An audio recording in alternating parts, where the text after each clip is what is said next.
Antes de falar sobre o conversor boost, vamos falar um pouquinho sobre a fonte chaveada. Bom, a fonte chaveada basicamente converte corrente alternada em corrente contínua.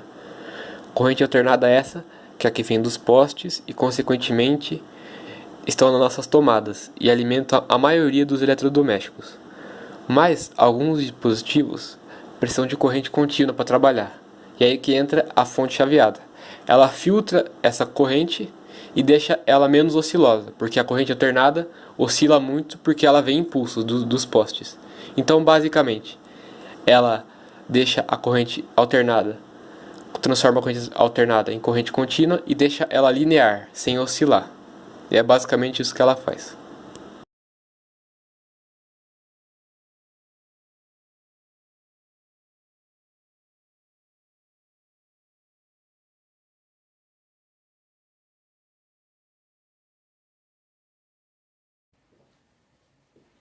Bom, hoje nós vamos tratar sobre o assunto sobre fonte chaveada e conversor boost. Como a gente pode ver pela apresentação inicial do Eduardo, a nossa breve introdução sobre o que é uma fonte chaveada, a gente vai agora relatar sobre o conversor boost.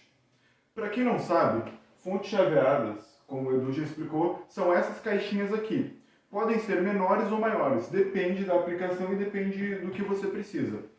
Geralmente elas conseguem aumentar muito a tensão, no caso do conversor boost, ele eleva a tensão altamente. O problema é que ele tem uma corrente muito baixa em relação à sua tensão, podendo produzir em algumas de até uns 4, 5 amperes, dependendo da aplicação. Isso, no caso, estamos falando dessas. Pode chegar a mais em algumas outras ocasiões.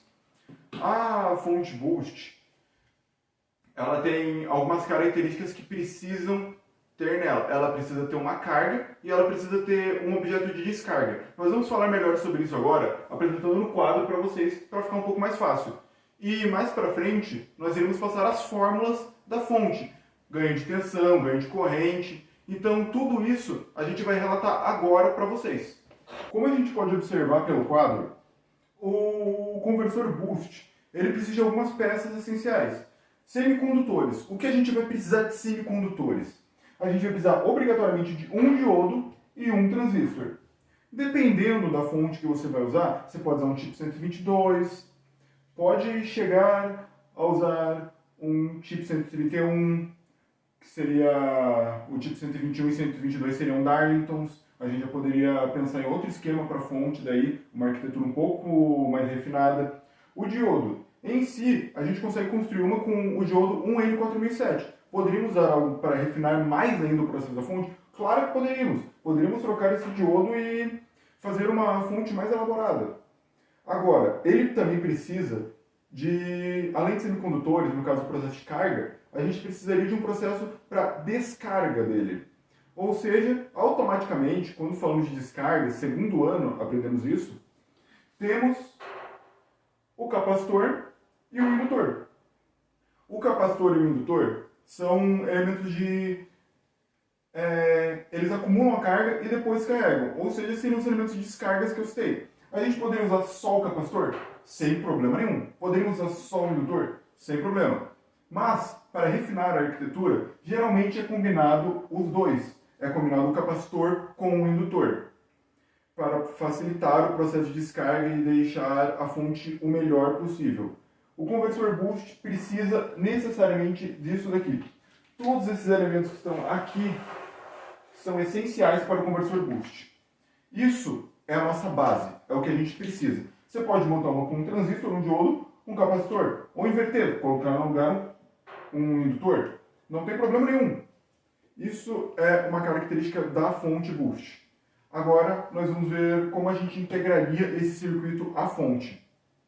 Como a gente pode ver aqui a gente tem um circuito simples do conversor boost. Só que daí, vamos supor aqui, vamos estipular um valor. Aqui a gente tem uma bateria, isso aqui vai ser uma bateria.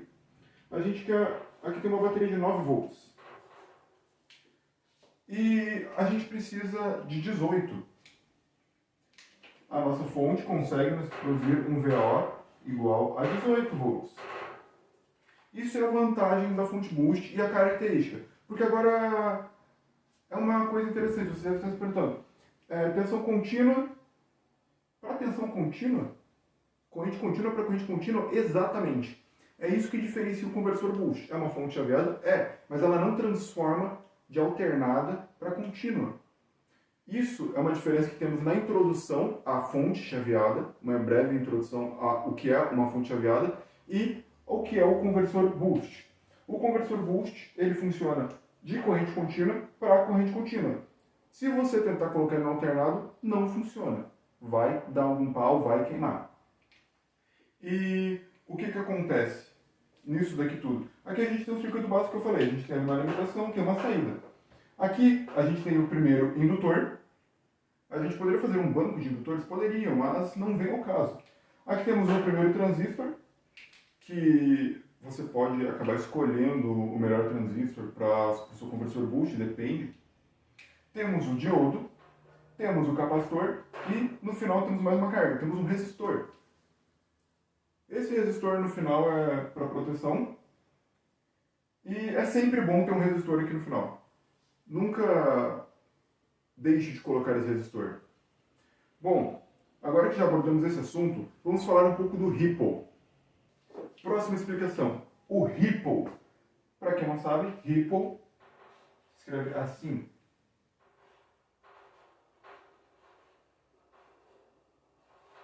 Ripple. Bom, o que acontece? O nosso Ripple de tensão costuma ser alto. Alto para esse circuito. E o que acontece? Para que não haja um Ripple muito alto, alguma coisa, a gente acaba fazendo alguns filtros. Um na entrada e um na saída. Às vezes só com capacitores, às vezes só com indutores e às vezes, nesse caso, com os dois. Aqui é o nosso primeiro. Ou seja, está aqui no VIN, na nossa entrada, a gente já tem um elemento de descarga. E se você olhar aqui no final, a gente já tem outro elemento para diminuir o nosso Ripple, que é o nosso C1, nosso capacitor 1. O que eu estou tentando dizer com isso? Todo o indutor, capacitor que tiver aqui, depois dele, provavelmente vai ter uma carga. No caso, a carga desse daqui é o transistor. Se a gente for olhar aqui agora, a gente tem a carga aqui, o resistor. Eles são sempre antes. A carga, no caso, é sempre depois. E eles são antes da carga, para ajudar a fonte. Bom, agora que já passamos por tudo isso, a gente vai falar um pouco dos cálculos que a gente pode fazer para estar achando alguns valores. Para saber o seu VIN, o seu Vout, para saber o valor do capacitor, de repente, a corrente que passa pelo transistor. A gente vai dar uma olhada em tudo isso agora. Bom, aqui nós temos algumas fórmulas e a primeira delas, que vai aparecer aqui para a gente, é o nosso ganho. Isso daqui é ganho. E aqui estamos falando especificamente do ganho da nossa tensão, que é dada por VO dividido por E. Depois disso, nós temos algumas fórmulas elementares, básicas. São coisas bem tranquilas na realidade. Primeiro, segundo ano você usa bastante isso. Então é pressuposto que você saiba. Corrente média na entrada. A corrente média na entrada, por causa do indutor, é ali o que estamos medindo, é ali o que queremos. Ali vai entrar uma corrente relativamente baixa e vai ser uma corrente um pouco mais alta, não muito. Porque a intenção não é aumentar a corrente, é aumentar a tensão. Então aqui temos a fórmula de corrente média na entrada. Ou você poderia descrever isso como corrente média na carga também. Também é uma possibilidade. Aqui sim. Aqui seria a corrente média da entrada. Peço desculpas, houve uma confusão aqui. Mas tudo bem. I, in, entrada e corrente. É dada por a corrente de saída, o nosso IO, o nosso IOUT, vezes o quê? Vezes o ganho de tensão. Se você descobriu essa, você vai para cá e já consegue eliminar nossos problemas. Você achou isso, você também já elimina um pouco dos seus problemas. Depois dessas fórmulas elementares que temos aqui, a gente passa para outra coisa, que no caso seria a nossa corrente. No caso também seria corrente, só que dessa vez a gente estaria medindo a carga. A carga é dada por VO ao quadrado, nossa tensão de saída ao quadrado, vezes a potência média. Simples, não? Tranquilo? Até aí. Aqui nós teríamos a fórmula para a capacitância e a indutância. Nesse caso, primeiro para a indutância, depois para a capacitância. E ela é dada por Vin dividido por Fs vezes delta L, no caso o L está aqui, poderíamos inverter a fórmula, não teria problema, vezes D. E a nossa capacitância, nesse caso, é dada por C igual I out, dessa vez, no caso a corrente de saída, vezes, dividido por Fs vezes delta V out, como já vimos, a nossa tensão de saída, vezes o D. Então, são fórmulas muito fáceis de se aplicarem. Você só precisa substituir os valores. E às vezes, por exemplo, você tem e você tem Q, é só você inverter a fórmula e fazer uma conta de vezes. Isso é básico. Então, isso daqui é o que você precisa em si. E bom, essa foi a nossa primeira aula. Introdução dada pelo Eduardo. Muito obrigado, Eduardo. Relatórios e toda a parte escrita feitos pelo Luiz. Luiz, estamos juntos.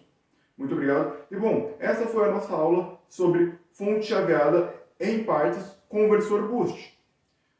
Qualquer dúvida, qualquer coisa que tiverem, podem entrar em contato, podem perguntar e estaremos respondendo dúvidas do professor em relação a esse trabalho. Até mais.